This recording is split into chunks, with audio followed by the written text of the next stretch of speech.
বড় একটা নিম গাছ।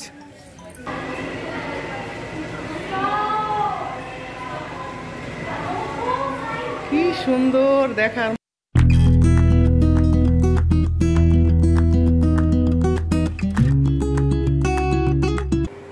যাচ্ছি বিশেষ এক জায়গায়, গিয়ে আপনাদের বলছি কোথায় যাচ্ছি।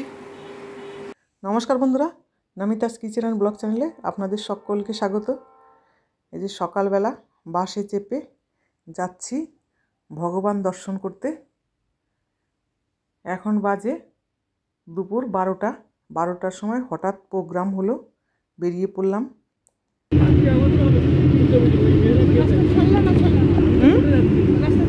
ওই বাস থেকে নেমে চেপে বসলাম অন্য একটা বাসে।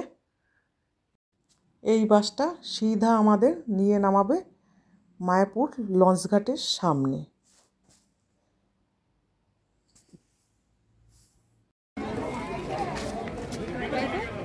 এটাই লঞ্চঘাট। চলো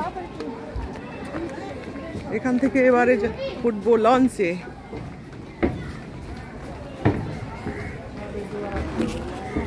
আমি আর আমার কাকি শাশুড়ি এসছি, হাতে কিছু খাবার কিনে নিয়ে চেপে বসলাম লঞ্চে। লঞ্চটা ছেড়েও দিল নামার সঙ্গে সঙ্গে। আমাদের ঘর থেকে মায়াপুর আসতে টাইম নিল 1.25 ঘন্টা মতো। সামনেই দেখা যাবে নদী আর গঙ্গা একসাথে মিলেছে। এই দিকটা হচ্ছে নদী, জল একদম শান্ত।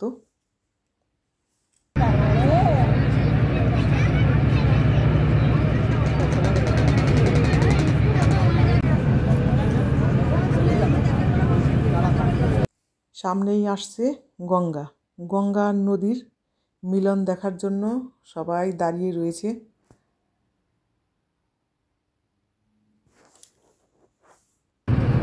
এইখানটায় নদী আর গঙ্গা একসাথে। এটা নদী, ওইটা নদী, এটা হচ্ছে গঙ্গা, ওইটা নদী। নদী আর গঙ্গা।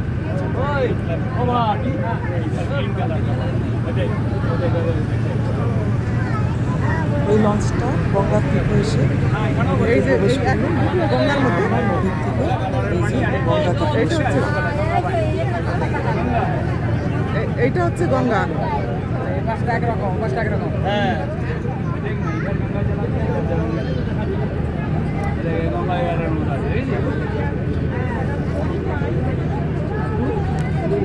এত দৌড়ঝাঁপ করে এসেছি, আমাদের মাথা দেখো কেমন এলোমেলো হয়ে রয়েছে।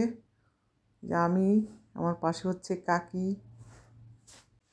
গঙ্গাতে অনেক জলের স্রোত।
মাঝগঙ্গা থেকে মায়াপুর ইস্কন মন্দিরটা কত সুন্দর লাগছে দেখতে।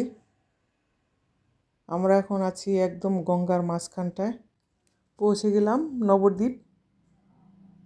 নবদ্বীপ প্রথম মন্দিরটা দর্শন করছি। নবদ্বীপ ঘুরছি আমরা গুপ্ত বৃন্দাবনে এসছি।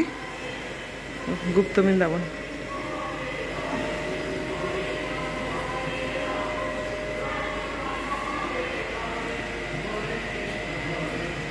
খুব সুন্দর একটা জায়গা দর্শন করছি।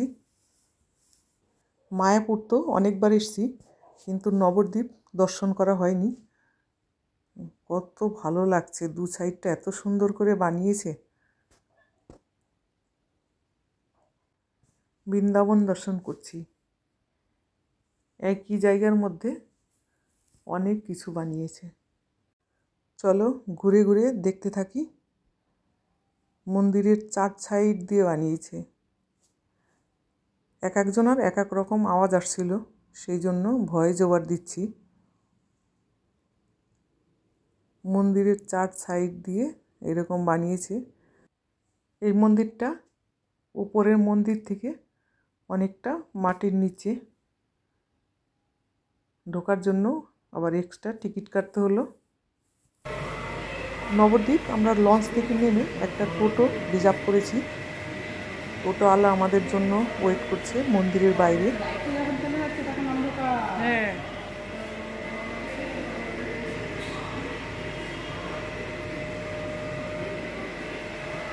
কৃষ্ণকালী এক এক জায়গায় লেখা রয়েছে। কি কি কোন জায়গায়? হ্যাঁ, ও বাহ বাহ বাহ, রাসলীলা।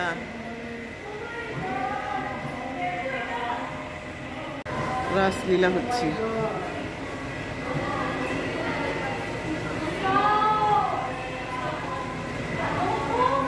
কি সুন্দর, দেখার মতো।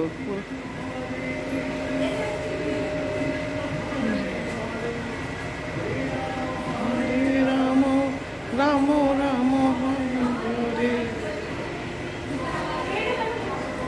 যেই মন্দিরটাতে প্রবেশ করছে সেই বলছে কত সুন্দর, সত্যি দেখার মতো, না আসলে বোঝা যাবে না। আমাদের আবার তাড়াতাড়ি আছে, এক জায়গায় থেকে অন্য জায়গায় যাব, সেই জন্য একদম জলদি করে দেখে যাচ্ছি। এটা কি? সব জায়গায় না লেখা রয়েছে কোনটা কি।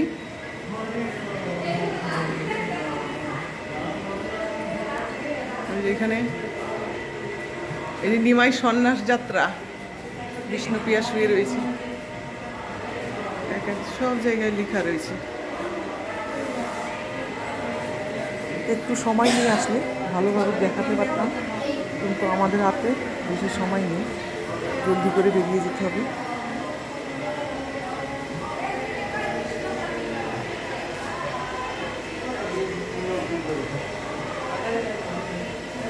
জগন্নাথ দেব দর্শন।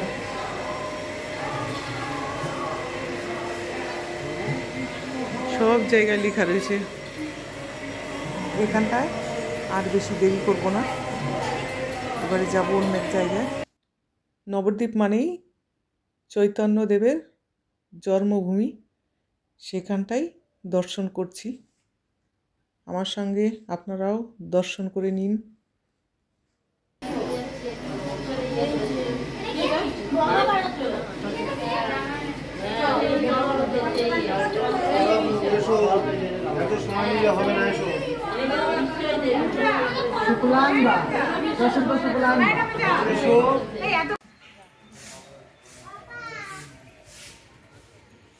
নিমাইয়ের জন্মস্থান,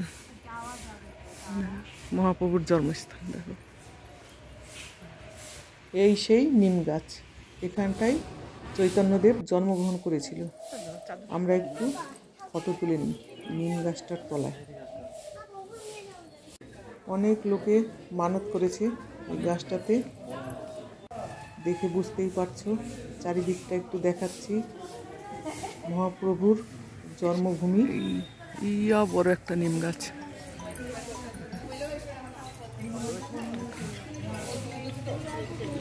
লেখা রয়েছে হনুমান হইতে সাবধান।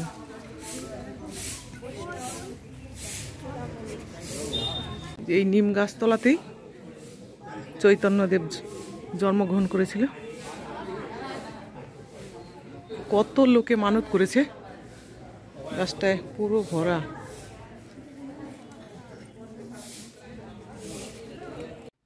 70 ফুটের একটা চৈতন্যদেবের মূর্তি। এই মন্দিরের ভেতর আর প্রবেশ করলাম না, কারণ এটার ভিতরে আর ঢুকলাম না।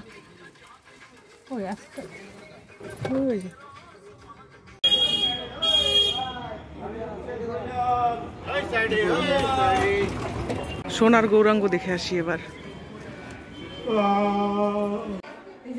হ্যাঁ, সোনার গৌরাঙ্গ, ওই যে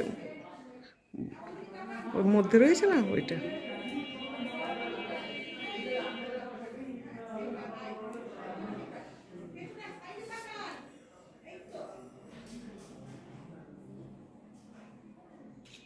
কথাতেই আছে সোনার গৌরাঙ্গ, আমরা সেটা অরিজিনাল দেখছি। দেখে নাও সোনার গৌরাঙ্গ।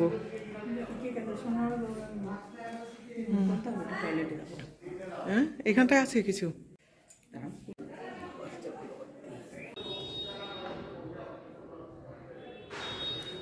নবদ্বীপে শুধু নিমাই দর্শন করো, মহাপ্রভু মহাপ্রভু দর্শন করো।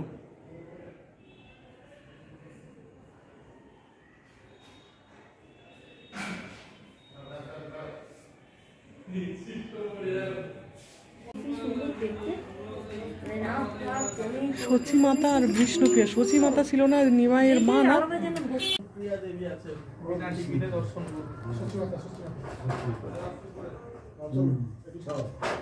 এই মন্দিরটা দেখেই এখান থেকে আমরা আবার ব্যাক করব মায়াপুরের দিকে। বিকেল এখন 4:30 বাজে।